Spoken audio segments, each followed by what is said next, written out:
Good afternoon, good evening. I guess it is evening. It Post is game evening with time, yes. Steve Walls and Darren Smith. The Chiefs defeat the Chicago Chicago Bears. Bears, man, 41-10. I almost forgot. It's kind of like they weren't here. Facts. They played. Hold on, they played that way. Yeah. So what would you see from the Chiefs today? Defense, man. I loved it, man. I talked. Yeah. We talked to the players after the game. Talked to Willie Gay. Talked to Dude Tranquil. Talked to briefly to some of the other players, Justin, along with Trent. And man, I'm just loving how the defense is playing right now. Look, I said before the season started that I thought the team MVP was going to be Steve Spagnuolo. One, because we didn't know situation with Chris Jones and his contract situation, and we saw what they did the first game without him. But even with him, with his addition, they don't give up any touchdowns against Jacksonville. They hold, they basically held Chicago to 3 points until a late touchdown pass late in the ball game, and but the offense put up 41 points. So overall, great team game from Kansas City, both offense, defense, and special teams. So if I had to give a grade, just right off the bat, I'd give them an A. And you mentioned Justin Fields. He was 47 yards, 11 passing attempts, 47 yards.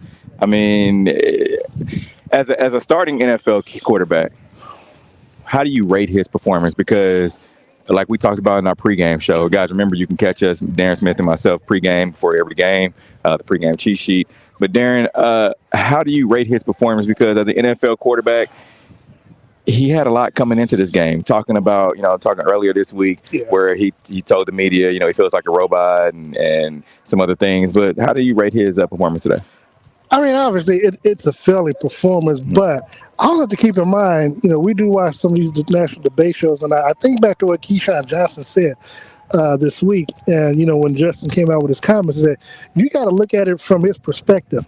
This is his third year in the league, and I think this is probably his third OC. I mean, he has a brand new OC that's calling plays that has never called plays in the NFL, has never developed a quarterback in the NFL, but he's supposed to somehow going into the season, supposed to be a breakout year for him, come out and do this. And so when it doesn't happen, and like I said, I saw from the first game against Green Bay, he wasn't even playing like himself because, in the offseason, we heard players like Shady McCoy going in so hard on him, talking about, how bad he is as a thrower. And mind you, the man only lost two games as a starting quarterback for Ohio State and led him to a couple of playoff games and bowl games and stuff like that. So the man can play quarterback, but one of the things that made him great last year was running the football. I mean, I think he ran at a greater clip than even Lamar Jackson and Michael Vick. And so the fact that, I think we saw a little bit of him finally running today, but it still wasn't enough. But, but coming to the season, he's been so focused, or they've tried to make him so much of a drop back, a regular quarterback instead of just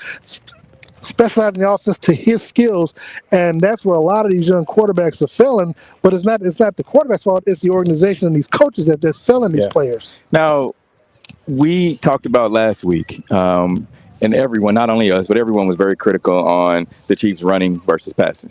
Today you saw all three running backs score. It was a night and day performance from last week, and I even asked Isaiah Pacheco, and he said we take pride in that.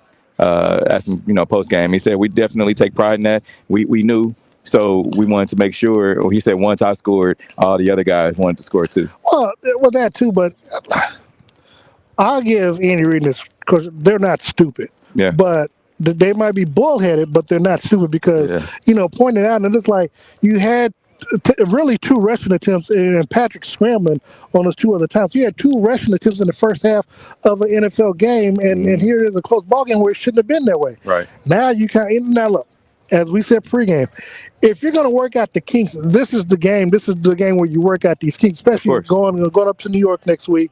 And even though they don't have Aaron Rodgers, there's still a pretty good, respectable defense up there. So if there's things that you want to try to get fixed today, or this game was the game to try to do it, which there's still some extra things that they need to do, of course, when it comes to, the right tackle and Jawan Taylor, that they got to get fixed this week. Because what you don't want to do is, we've seen it happen last week, saw it this week as well a couple of times, and people online are saying that he's being picked on.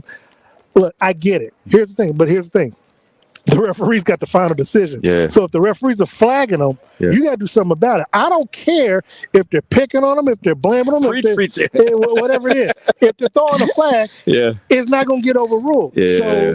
So whatever it takes, I don't care what Mitchell Schwartz says or anybody else. If they're flagging them, you got to do something about it, because what's going to happen, as I said, 2018.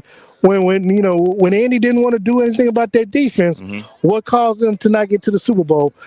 Old boy lining up all sides in the defense, so you don't want to be in a situation, and I know it's only week 3, but still, you don't want to be in a situation later on down the line where it costs you a ball game. Yeah, and I think if it's close enough for them to call, they're going to call it. Yeah, I mean, because if the media is talking about it, that puts more of a magnifying glass on it, and fans they only see it from a fan perspective, but we see it a little differently, because all these referees are rated each and every game, and so if New York pulls it up and say, hey, if that's a questionable call, you've got to make that call because it's been magnified. And look, I've said I did talk to Juwan in the locker room post game. It was off the record. But essentially, one of the things I told him, just keep his head up, because while it may seem like they're coming after him, he knows that he has to, make some adjustments. I mean, it's just the way it is. So, but not getting into that conversation, I just think that at the end of the day, they've got to. I mean, it's a correctable. And I don't call them. It's correctable to where, for me, I think he should do like a wide receiver. Wherever he's lined up, ask the official, am I good? And because to me, that's really the only way that you'll know whether or not, you're going to get flagged now. Like, you come up there, and even if you have to do it every play, you just got to do it every play. But as long as you do it, and the official gives you okay, he can't flag you. Exactly. I get it. So, moving on, New York next week. And someone asked me post game, do we feel like since Nick Bolton didn't play today, he's resting up, does he need to play next week? Well, one, I don't know the severity of his ankle injuries. I mean, he had a little limp post game. We saw him walk by, and he had a little. Well, the limp came from the jury. The ice. It was kind of heavy. 32 was ice. It was heavy. So if you walk on a limp, that's why. Yeah. Here's the thing. I think that he can afford to sit out another week because you're going up against Zach Wilson and not Aaron Rodgers. And for all of his fallacies, Zach Wilson ain't going to beat you. Now, and again, offensively, really you have to worry about Garrett Wilson. Yeah, for sure. And Breece Hall. And I'm not going to take anything, but but you can give your defense more focus, because what you want to do, you want to stop the running game and make Zach Wilson beat you. Yeah, I agree. And if that's the case, I still like the Chiefs' chances. Okay. Well, for Steve Walls and Darren Smith. Man, they got to join us at the Red Eye tomorrow. Yeah. Let me get there. So tomorrow, remember, you can come and hang out with us at Chicken and Pickle, North Kansas City. That's right over in the Northland. So 6:30 is the start time to 7:30. It's burger night. So come down, enjoy some football talk. We're talking all Chiefs football. Myself, Darren Smith, Uncle Sean Tyler, also DJ Q will be with us. Just come down, hang out with us. It's always a great time. You never know who our guests will be.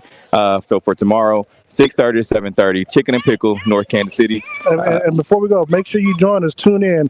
We will be doing the pregame Chiefs, I think around 6:15 next week. Locally, it'll be 7:15 in New York. That's late. I know. So we got us a late night in New York. So again, thank you all so much for joining us. Follow us on social media at Steve Walls KC, at Darren Smith WHB.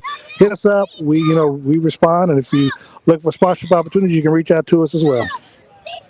Thanks. We are out of here.